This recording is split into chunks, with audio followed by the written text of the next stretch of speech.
When all else fails, goes the tortured tradition of summer stockbroking, you can't beat an acronym.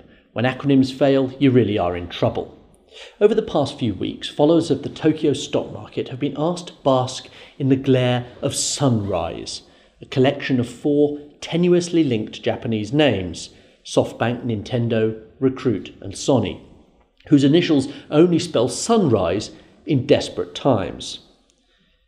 This quartet, say brokers who should probably know better, is Japan's answer to the famously high-growth FANGs, Facebook, Amazon, Netflix, Google, in the US, though with what they admit are slightly different business models.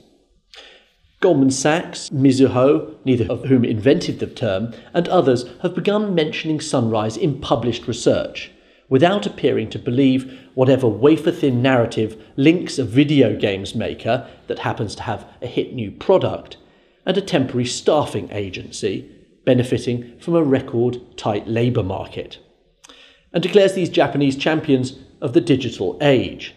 Sure, they're all internationally focused, and all are on surprisingly strong rebounds from earlier lows, but so are many others, and this is not the stuff of memorable acronyms. You can see exactly how we got here, though.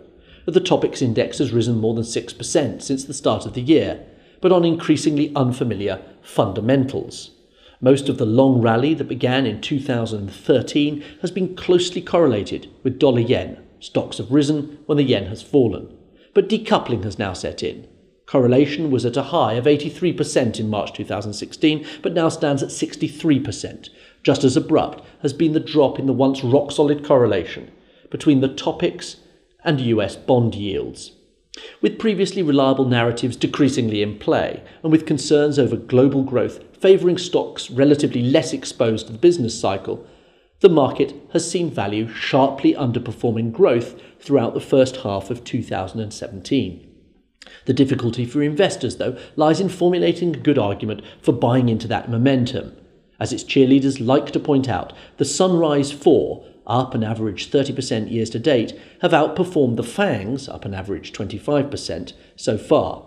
But in its clumsiness, the search for equivalence between the US and Japan runs the risk of confirming why global investors remain so resolutely underweight the latter.